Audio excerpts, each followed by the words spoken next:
Good morning दोस्तों, आपका हमारे इस technical education and online study channel में स्वागत है। आइए आज हम देखते हैं introduction to basic electronics component. हम इस वीडियो में बेसिक इलेक्ट्रॉनिक्स कंपोनेंट्स के बारे में जानकारी लेते हैं और देखते हैं कि हमारे बेसिक कंपोनेंट्स कौन कौन से होते हैं जिन्हें हम इलेक्ट्रॉनिक्स कंपोनेंट्स कहते हैं, और जो हमारे नॉर्मल कंपोनेंट्स हमारे मैक्सिमम मोबाइल में यूज होते हैं, हम उन कंपोनेंट्स के बारे में जानते हैं। तो आइए देखते हैं। नंबर 1 सबसे पहले लेते हैं हम कंटेंट्स में हम देखते हैं किस किस बारे में जानेंगे। सबसे नंबर 1 है हमारा introduction to basic electronics components. Number 2 पर है हमारा रजिस्टर। नंबर 3 पर कैपेसिटर। नंबर 4 पर है हमारा इंडक्टर। नंबर 5 पर है डायोड और नंबर 6 पर है हमारा ट्रांजिस्टर।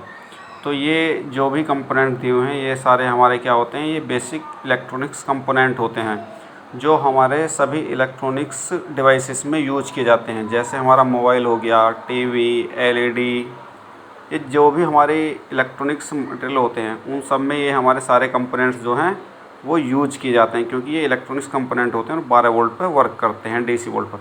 तो सबसे नंबर 1 देखते हैं हमारा रजिस्टर। ये register is an electronic component that register the flow of electric current. जो हमारा रजिस्टर होता है ये क्या करता है, हमारा विद्युत के प्रवाह को रोकता है।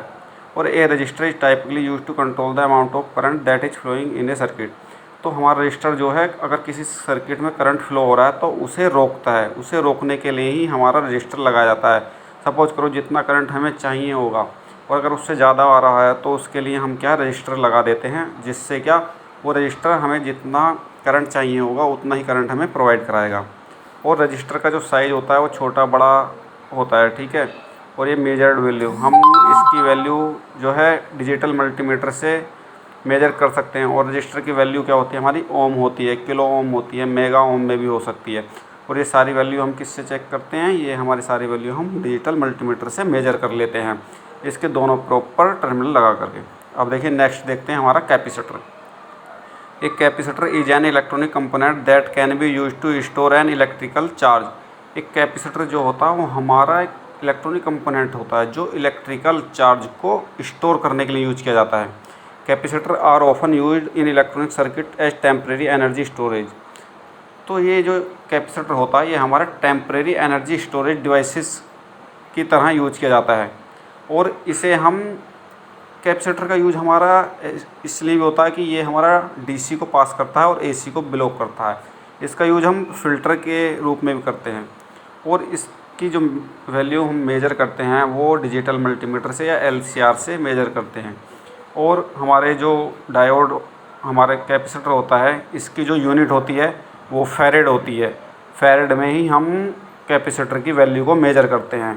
कैपेसिटर की वैल्यू को फैरेड में, माइक्रो फैरेड, मिनी फैरेड, इन सब में मेजर करते हैं। और नेक्स्ट देखिए होता है हमारा इंडक्टर। अब a inductor is two terminal electrical component that stores energy in a magnetic field when electric current flow through it. और ये हमारा इंडक्टर जो होता है ये भी एनर्जी को ही स्टोर करता है कैपेसिटर की तरह।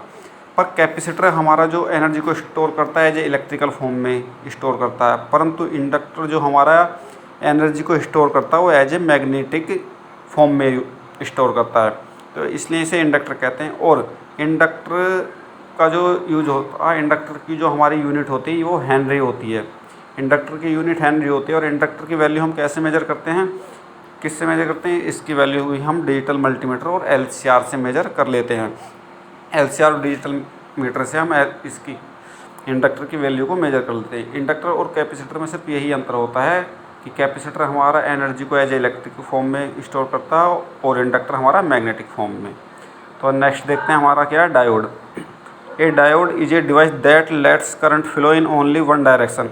A diode has two terminals called the anode and cathode. Current will flow through the diode only when positive voltage is applied to the anode and negative voltage to the cathode. If these voltage are reversed, current will not flow.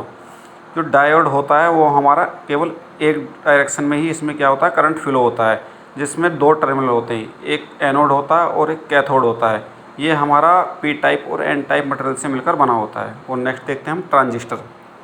A transistor is a three-terminal device in which a voltage applied to one of the terminal called the base. One control current that flows across the other two terminals called the collector and the terminal. The transistor is one of the most important device in electronics. एक transistor जो होता है ये हमारा 3 terminal device होता है, जिसमें एक टर्मिनल बेस होता है, एक कलेक्टर होता है और एक एमिटर होता है। और देखो अब नेक्स्ट हम देखते हैं इंटीग्रेटेड सर्किट, जिसे हम आईसी बोलते हैं। हमारे जो प्रेजेंट में है सबसे ज़्यादा आईसीज का ही यूज किया जाता है। An integrated circuit is a special component that contains an entire electronic circuit complete with transistor, diode and other elements all photographically etched into a tiny piece of silicon. Integrated circuit are the building blocks of modern electronic devices such as computers and cell phones. तो हमारा IC में diode, transistor और elements in सबको मिला करके ही हमारी क्या है आईसीज बनाई जाती हैं। और प्रेजेंट में हम सर्किट को छोटा करने के लिए हम सारे कंपोनेंट्स ना लगा करके एक आईसी लगा देते हैं जो इन सभी का वर्क करती है। तो दोस्तों थैंक यू हमारी वीडियो देखने के लिए, और अगर आपको ये वीडियो पसंद आई हो तो लाइक करें और हमारे चैनल को सब्सक्राइब करें, और इस वीडियो को ज़्यादा से ज़्यादा अपने टेक्निकल स्टडी से रिलेटेड ग्रुप में शेयर करें। थैंक यू, और हमारे चैनल को सब्सक्राइब करें और बेल आइकॉन को क्लिक करें। धन्यवाद।